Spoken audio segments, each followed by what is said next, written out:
I'm Sarai. And I'm Haley. And this is Seamwork Radio.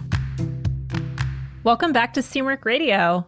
So today we're talking about how to design a wardrobe that you will love to wear. And this is part of our series on the Sewing by Design framework that we've been talking about for the last few weeks. In today's episode, we're going to cover what design your wardrobe is and what that means, both as a concept and also the program that we teach around it. We're going to talk about why we think design is such a fundamental part of sewing and the steps that you can actually use to design your own wardrobe. So our icebreaker for today, Haley, this comes from Sarah T. And Sarah asks, if you could live in any decade/time period for the fashion, which would you choose? What do you think, Haley? This is a tough one. I don't really want to live in another decade or time period other than for the fashion. Yeah, I struggled with that too. The 30s had some cool fashion, but I don't know if I wanted to live.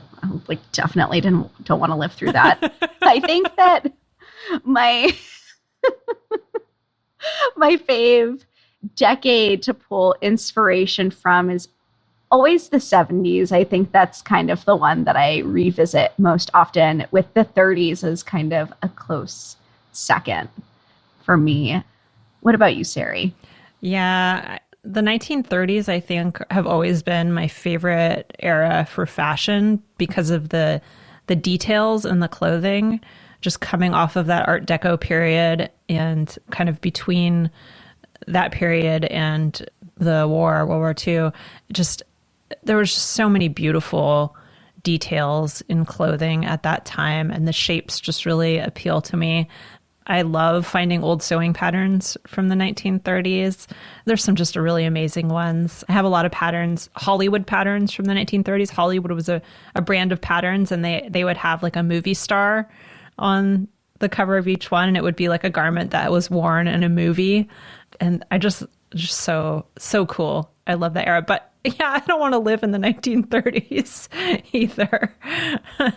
There was a lot going on at that time that, yeah, the fashion, wonderful. So if you're just asking about for the fashion, then yeah, that's what I would choose. My great-grandmother was an amateur photographer, and so she had tons of photos that she took she was a young woman in the 1930s. And so I grew up always looking at all of these photo albums that she would make.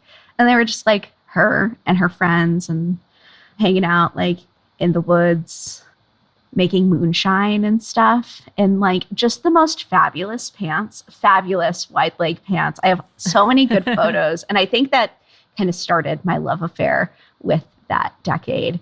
And then more into my adulthood, I think that my love for the 70s really started with music and then just branched out from there. You know, it's interesting you say that. I wonder how much of our affinity for certain decades has to do with family, because, my grandmother was a young woman in the 1930s and my parents were young in the 70s. And, a lot of the photos I grew up with were from those eras. And the 70s is also another favorite era of mine for fashion. So that's kind of interesting to think about how that might influence us. I also think Biba was a big influence on me. I discovered Biba. If you're not familiar with Biba, it was a brand and large department store in London in the 70s and took a lot of inspiration from earlier decades, especially the 20s and the 30s and the 40s, and had this very dark, glamorous look. If you look up Biba, it's Biba, you'll see what I mean. And that has always really appealed to me, that mishmash between the 1970s and those earlier eras. Really cool stuff. I think also the contrast of growing up in the 90s and early 2000s, and I think grunge and then later kind of more Mick Bling fashion. All of the 30s and the 70s felt a lot of contrast to that. And I think sometimes you kind of for me at least, I craved something different than what everybody else was doing and what was present in pop culture. Yeah. Although I do think in the 90s, vintage fashion was also very in, and that was a time where people were really looking back and taking from different decades and incorporating that to create new looks. So I think that was a big influence on me growing up too, and thrift store shopping, obviously, which was also a big part of my life at that time. Oh man, we could do a whole episode on fashion influences in our lives. Yeah, certainly we could. I'd love to hear from other people on that too. If you have an icebreaker for us for a future episode, if you remember, you can go to seamwork.com/go/icebreakers and share a question for us. I love hearing what you all come up with for icebreakers because they always get us talking. Obviously, they get us talking. Mm-hmm. So diving into our topic for today. So the last few weeks, we've been sharing our Sewing by Design framework that we have been discussing. So the Sewing by Design framework is a way of thinking about sewing that has several phases. And we've talked about layer foundation in the first week, which was all about building those foundational skills.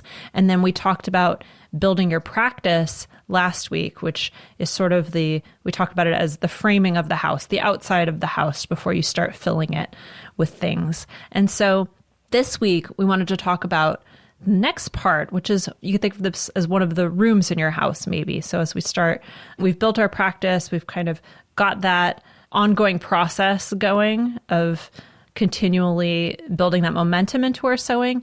And now the things we're going to be looking at in the next few weeks are sort of the things that we commonly see people diving into once they have built that momentum. And so the first one is design your wardrobe. And you don't think of this so much as a phase because this is more of a interest or a direction that you can choose once you've got your sewing going. So Haley, why don't you tell us a little bit about design your wardrobe and why it's a helpful thing to pursue at this stage? Yeah, totally. I guess I'll start off with why it's helpful. I think that the reason people find this need to design their wardrobe and become more intentional at this place in their sewing journey is because they have kind of accumulated all of this momentum and they're sewing all this stuff. And then all of a sudden one day, it seems like you realize you have this kind of like incongruous collection of clothing. And you're like, oh my gosh, I make all of this stuff. I like all of this stuff, but like, am I wearing it? Is it serving me? And I think that there's a point where you just kind of start having these realizations that maybe you're mimicking some of the patterns that you had in shopping in your sewing. Has this ever happened to you, Sarai? Oh, definitely. Yeah. I think a place where I find it happening it happened to me early in my sewing journey for sure, where I just like created a bunch of stuff and kept sewing. And then I would have all these crazy things that I would never wear, but I just liked them. I just was making things because I liked them, which is fine. I think that is totally, totally fine. But, I wanted to create things that I would actually wear day to day and have in my closet for a long time. And when I got to that place, I needed to take a harder look at my own style and how I could make things to really fit who I am as a person, Mm-hmm. And the other place where I found this happening is anytime where I've had a big change in my life, or my style has drastically changed, or my body has really changed, or my lifestyle, those are the times where I have to take a harder look at what my style really is right now, because style changes over time, bodies change over time, life changes over time.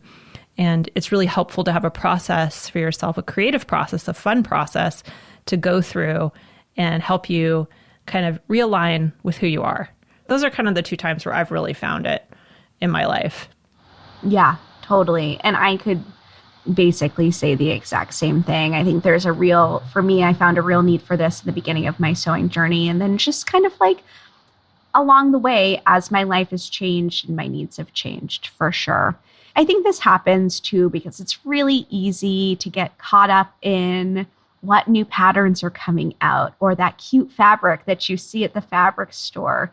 And you take these kind of like segues, and having a process like design your wardrobe is really great to kind of realign with yourself and what you want and make sure that your sewing is kind of on track with that so that your sewing is serving you in the best possible way. Mm-hmm. So now let's get into what is design your wardrobe. Design Your Wardrobe is a program that we have here at Seamwork.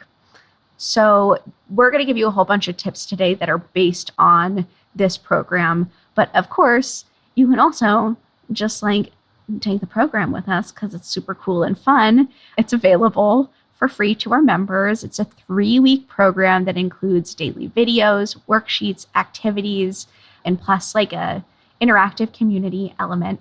And it walks you through the steps we're talking about today. And in the end, you have this queue of projects to sew for the next season. And if this sounds like something that's really interesting to you or sounds like fun, signups are open now. So go on ahead and check that out. We'll drop the link in the show notes. But Sarai, can you kind of walk us through these steps so that people kind of know what to expect from the program and can get some tips for their own practice? Yeah, whether or not you do it with us, I think these are really helpful things to think about if you wanted to create your own process. But the program's really fun, and we run it only twice a year. So it's open right now if you're interested, but it is only twice a year, although we do have a self-guided version. So if you're a Seamwork member, you can do the self-guided version at any time as well. But it's really fun to do it together. The first thing I wanted to talk about, and I've talked about this with each of the phases in this framework, is starting with mindset. So we always start with what's the mindset going into this. And I think one of the things that we need to be aware of going into it or need to think about is just this idea of reflecting on your own needs. I think that's something that a lot of us skip, at least when we're first getting into sewing, because we're so excited just to make stuff and we know what we like. So it's very easy to pick out things that you know that you're going to get excited about and want to sew and enjoy. But again, there comes this time where maybe not everything you make is fitting your needs. So this idea of being open to reflection and really thinking about yourself and how your life has changed and your identity can be a really helpful thing to incorporate into your sewing. And kind of along with that is this mindset of acknowledging and accepting change. So we've talked about how when you have a lot of change in your life or in your style or in your body or anything that's going on with you, that can be a really good time to do this sort of reflection. And I find it really helpful to do it periodically. And that's why we run Design Your Wardrobe twice a year, because I think it's really, really helpful to have time set aside to think about this every once in a while and to kind of force yourself to reflect on whether you've changed or not. You know, maybe you want to continue doing what you have been doing and maybe you don't, but it's nice to have those built-in times to kind of think about it. And again, do it in a fun way and really focus on yourself. And then the last mindset tip that I have is really thinking about sewing and about creating a wardrobe more like a designer. And I've had this really cool experience lately. So I'm taking this garden design class online right now from a garden designer named Rochelle Greer. And if you want to check it out, her website is pithandvigor.com. I'll put that in the show notes in case anybody wants to check it out. She teaches this online class about designing your garden. And one of the things that she talks about is how important it is to get multiple perspectives on your garden and really to see it from a bunch of different angles and different dimensions. So she talks about, for example, taking photographs from different angles and taking it from the angle at which you approach your house, taking it from your front door, places where you'd normally see it, out windows, but also kind of getting into the macro view and the micro view, you know, really getting down to the details, but also taking a zoomed out view and planning from that perspective. So this idea of just zooming out, looking at things from a whole bunch of different angles can really, really fire up your creativity and get you thinking in new ways and really help with the design process. So I think starting to find ways to do that and to think more like a designer can just be such an enriching part of this process because it really helps you to get new perspectives and feel a lot more creative. So that's something I wanted to share with you because it's something that that's really hit home for me lately in other design practices that I have in my life. Mm-hmm. So that's kind of the mindset stuff. And then I'm going to go through some of the steps that we actually teach in the Design Your Wardrobe program so you can get a feel for what that's like. And the first one is setting a goal. So the first thing that we talk about in the program is figuring out your why. Why are you doing this? Why is this important to you? Why you want to design the next period of your life or the next season, and kind of getting that clear for yourself. It's really motivating to have a why behind what you're doing, if you can start with that. And then from there, we ask people to develop a personal goal for the program. So not just the why, but what you want to achieve as you go through it. So it's not necessarily that you want to overhaul your entire wardrobe, get rid of everything, replace it all. Mm-hmm. It can just be a few little changes. It can be for a part of your life or an activity that you do. It could be a small capsule wardrobe. It's different for everybody. A small collection of things that go well together. Or, maybe you find a gap in your current wardrobe that needs filling and you want to design for that. So really kind of personalizing this experience for yourself and figuring out what your needs are. So that's the first part. That's the goal setting process. And now we get into kind of the actual work that goes into it. So the first thing that we do after setting a goal is create a mood board. So if you're interested in mood boards, we have a whole podcast episode on mood boards that we can put in the show notes. I think it's called Going Deep with Mood Boards. Yeah, that sounds right. I know it's a popular one. I think mood boards are something that I think a lot of us create mood boards in various ways. A lot of us use Pinterest nowadays. It's kind of a virtual mood board. But we walk through a process of creating a mood board in a little bit more of a targeted way so that you can create a design direction for yourself. And I just think mood boards are so useful, and the process of editing down your mood board is really useful for coming up with a coherent style and really zooming in on what appeals to you personally. Mm-hmm. It's just so helpful. I'm doing this for the garden design class actually also, and it's been so interesting because she has us create a mood board, not just for gardening, but just for your general style, just putting things together from all different categories and just photos and images that appeal to you, and then trying to pick out the patterns of why that appeals to you, which is something very similar to what we do in Design Your Wardrobe.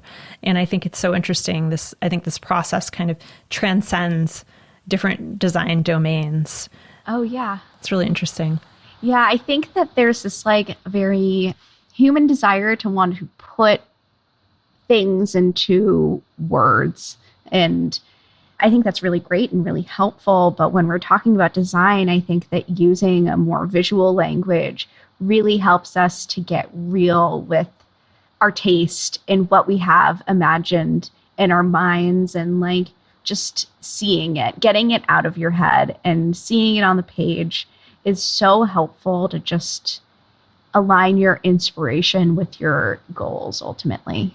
Yeah, I think it makes it a lot more explicit, because somebody might say, oh, my style is very classic. But what does classic mean to you? It means different things to different people. Some people, it means they only wear black and white and it's super minimalist. And for somebody else, it might mean, well, I invest in classic pieces, a good pair of jeans, a white button-up shirt, So it means different things to different people. And if you can put visuals and language together, I think that's where it gets really, really powerful. Mm-hmm. Because you can express yourself. Again, it kind of goes back to those many dimensions.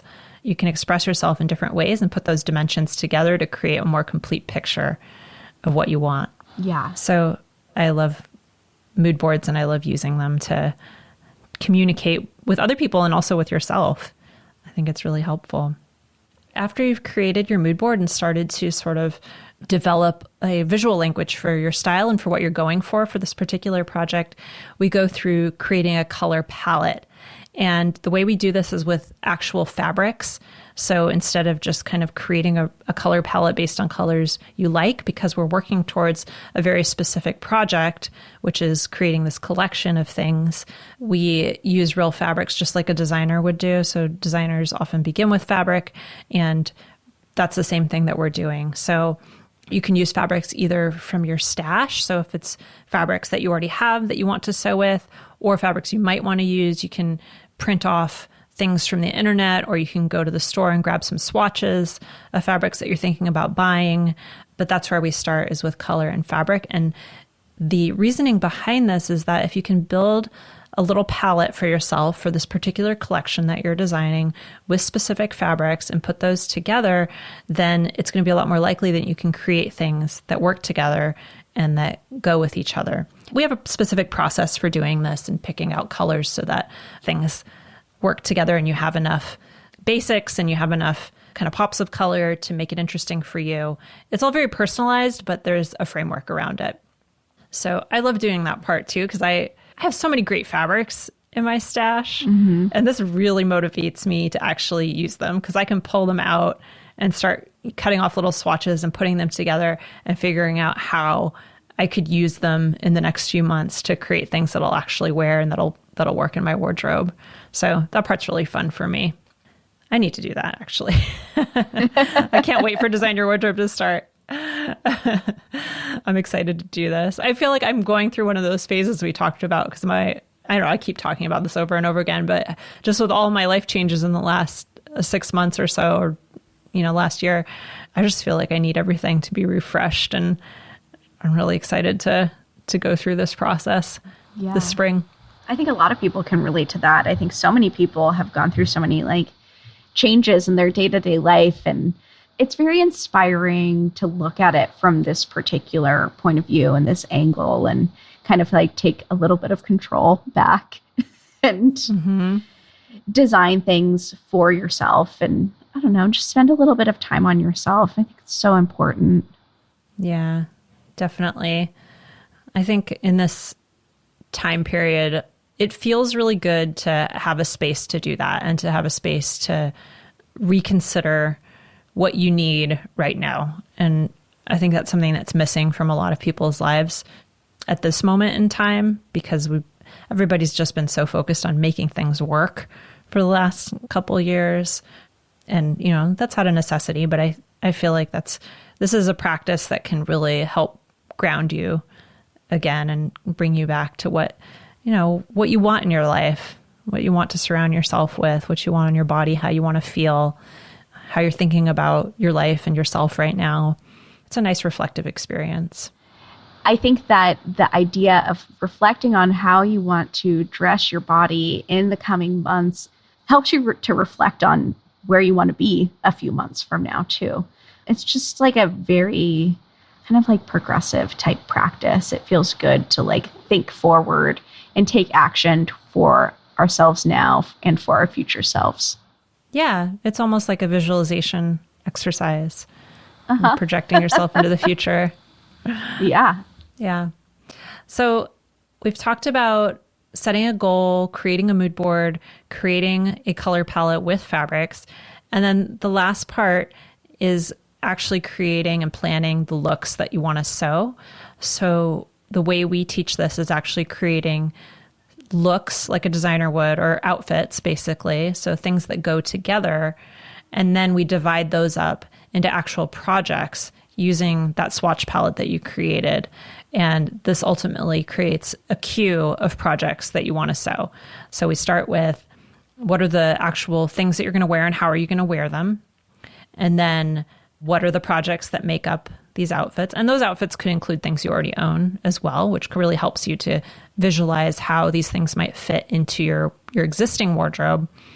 And then what are you going to make using the colors and the fabrics that you've chosen for this season? And that's how you end up with a queue of lovely projects that you want to sew. We also encourage people to have a few wild cards in there. So not just create some kind of rigid queue, like I must sew this, then I must sew this, then I must sew that, but to have some space in there to sew things just for fun, or that come up for you, or that you decide that you want later. There's definitely room for that as well as you get into the sewing part of this after the design part. So those are the steps for Design Your Wardrobe, the program, and also steps that you can use yourself as you kind of think about what you want to sew in the next season. So Haley, do you want to recap these for us just so everybody can remember what we talked about today?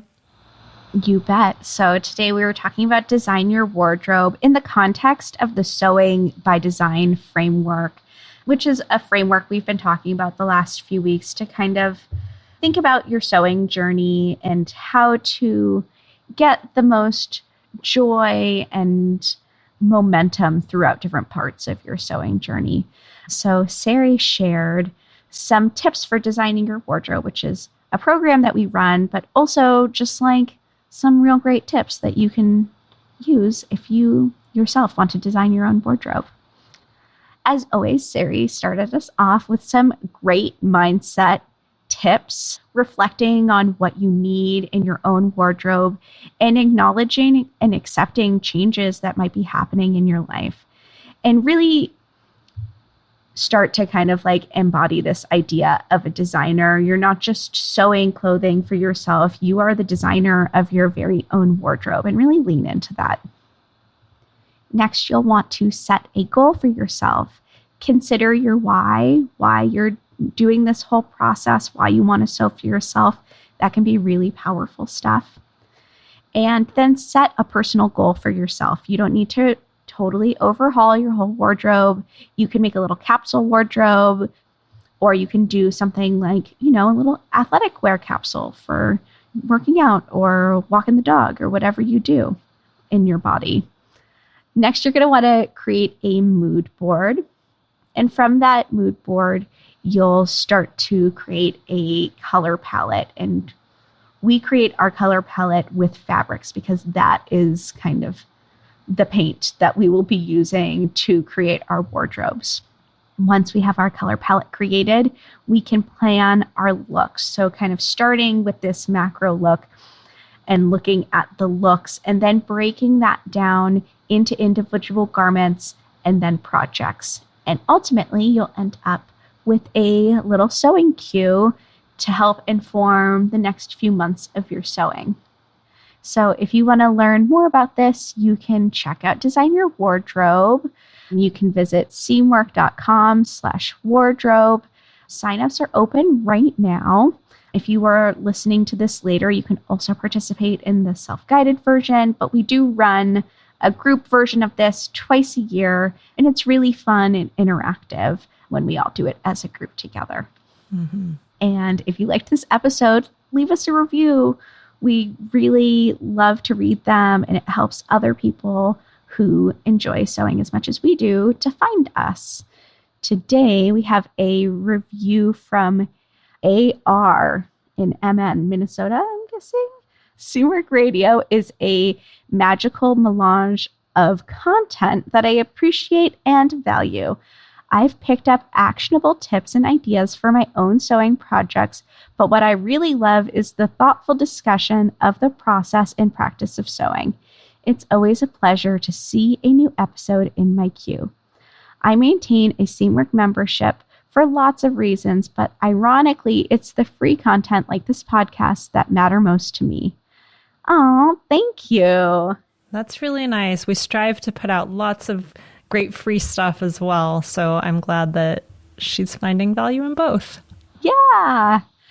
And just to recap, make sure to check out Design Your Wardrobe. Again, that's at seamwork.com/wardrobe. Class starts February 28th, but signups are open now for members. And remember, if you're not a member already, you can get half off your membership forever if you first sign up at seamwork.com/go/podcast50.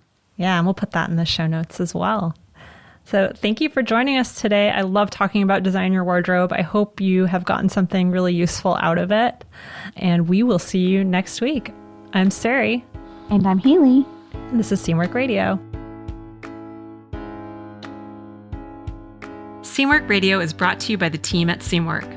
Seamwork's an online community that supports you in creating a wardrobe that feels right for you.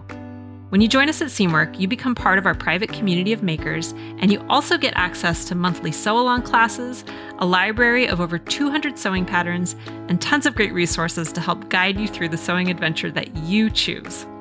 Podcast listeners can get half off a Seamwork Unlimited membership, which means you can download as many of those 200 plus patterns as you want at any time, and our community will be there to guide and support you. If you'd like to join us for half off, just visit seamwork.com/go/podcast50. You can also find us on Instagram at Seamwork or visit our YouTube channel, which is called Seamwork Video. We love hearing from you, so let us know if there's a topic or a personal story that you'd like us to cover. Thanks for listening to Seamwork Radio.